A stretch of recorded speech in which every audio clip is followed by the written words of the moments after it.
Welcome to our latest video, featuring one of Jordan Peterson's most insightful moments. We've gone the extra mile with some special editing to enhance your viewing experience. And don't forget to like, share, and subscribe for more content like this. Part of what's happening in our culture is that the force that's attacking the forthright movement forward of young men in particular is afraid of the power of men because it's confused about the distinction between power and authority and competence. Like a man who has authority and competence has power as a byproduct, but the authority and competence is everything.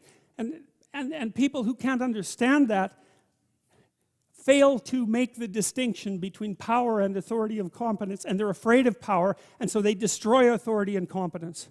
And that's a terrible thing because we need authority and competence. What else is going to allow us to prevail in the long run?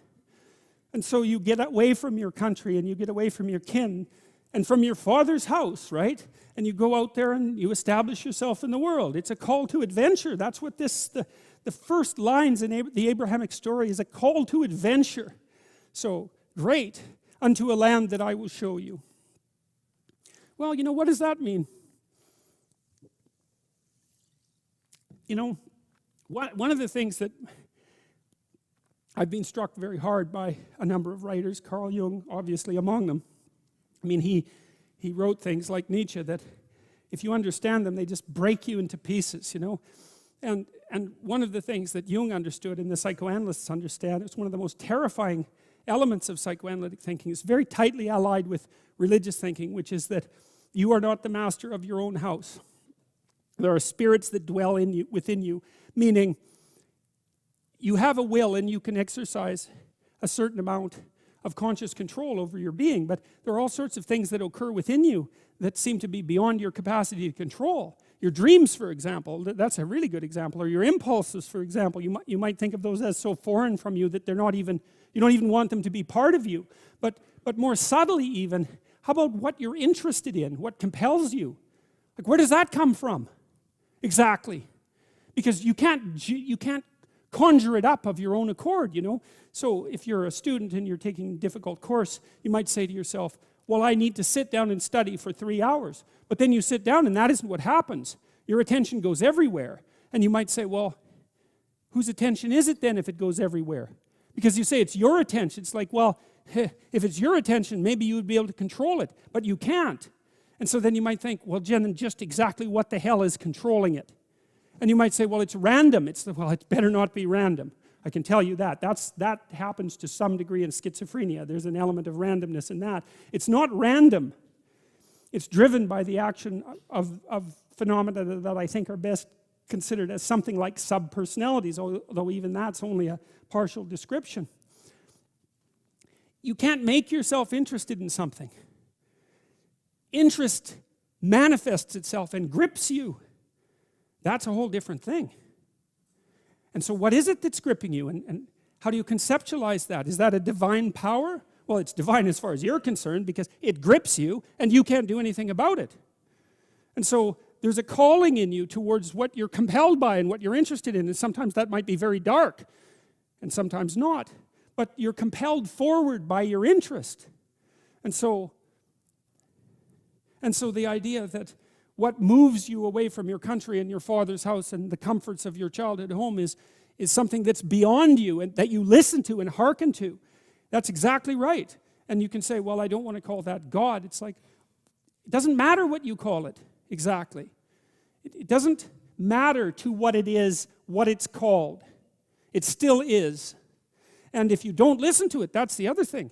If you don't listen to it, and I've been a clinician and talked to enough people now, as old as I am, to know this absolutely. If you do not listen to that thing that beckons you forward, you will pay for it like you cannot possibly imagine. You'll have everything that's terrible about life in your life and nothing about it that's good. And worse, you'll know that it was your fault and that you squandered what you could have had. So, this is not only a calling forth, but a warning. Unto a land that I will show thee. And that's it, that I will show thee. And you don't want to be too concrete about this, There's all sorts of new territories that you can inhabit. There's abstract and conceptual territories. If you go to university and you study biology or you study physics or any discipline, you're in a territory, right? You're in the territory that all the scholars have established, and then as you master the discipline, you move out beyond the established territory into the unknown, and that's a new land, right? Maybe it's even a land of your enemies, for that matter, but it's a new land, and the frontier is always in front of you. And so, when the earth was less inhabited than it is now, the frontier was the psychological frontier, and the geographical frontier was the same thing, and now they've separated to some degree because there's not so much geographical frontier. But the frontier is a place that never disappears, and the land that's beyond the land that you know is always there, and it's always where you should go. And all of that's packed into these, 4 phrases. So when I've been thinking about narrative, you look at the world through a story. You can't help it. And the story is what gives value to the world, or the story is what you extract from the value of the world. You can look at it either way. You're somewhere and it's not good enough, right? That's the eternal human predicament. Wherever you are isn't good enough. And to some degree that's actually a good thing, because if it was good enough, well, there's nothing for you to do. So it's actually maybe a good thing that it's insufficient. And that might be why sometimes having less is better than having more. And I don't want to be a Pollyanna about that. I mean, I know that there's deprivation that can reach to the point where it's completely counterproductive.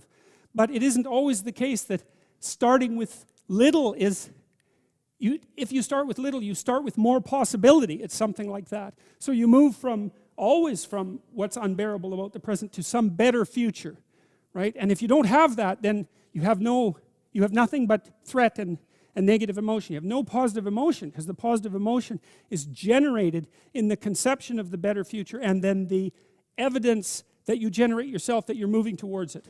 That's where the positive and fulfilling meaning of life comes. So you want to set up this structure properly. It's very, very important. And so what it means is that you want to be going somewhere that's good enough so that the going is worth the while. And you can ask yourself that, and that's partly what we tried to build into the future authoring program, which is, well, we know what's wrong with life. It's rife with suffering and insufficiency and deception and evil. It's all of that, obviously. Okay, what would make the journey worthwhile? Well, you can ask yourself that. It's like, all right, in order to bear up under this load, what is it that I would need to be striving to attain? And if you ask yourself that, that's to knock, and the door will open. That's what that means. If you ask yourself that, then you will find an answer, and you'll shrink away from it. You'll think, well, there's no way I could do that. It's like, well, you don't know what you could do. You don't know what's possible. And you're not as much as you could be. And so God only knows what you could do and have and give if you sacrificed everything to it. And that's the reason Abraham is constantly making sacrifices. And it's archaic, right? He's burning up like baby lambs, but well, they're alive, that's something. And they're valuable, and that's something. You have to admit, even if you think about it as a modern person, that the act of sacrificing something might have some dramatic compulsion to it. To go out into a flock and to take something that's newborn and to cut its throat and to bleed it and to burn it might be a way of indicating to yourself that you're actually serious about something. And it isn't so obvious that we have rituals of seriousness like that now. And so it's not so obvious that we're actually serious about anything. And so maybe that's not such a good thing. And so maybe we shouldn't be thinking that these people were so archaic and primitive and superstitious. It's possible that they knew something that we don't. And certainly in the Abrahamic stories, one of the things that maintains Abraham's covenant with God is his continual willingness to sacrifice. That sacrificial issue is so important, because you are not committed to something unless you're willing to sacrifice for it. Commitment and sacrifice are the same thing. And I think it borders on miraculous that those concepts are embedded into this narrative at the level of dramatic action, instead of abstract explanation. People are acting this out. And the fundamental conception is so profound that it's really quite awe-inspiring. It's breathtaking, really, when you understand what message is trying to be conveyed. You have to make sacrifices. And what do you have to sacrifice? You have to sacrifice that which is most valuable to you currently that's stopping you. And God only knows what that is. It's certainly the worst of you. It's certainly that. And God only knows to what degree you're in love with the worst of you.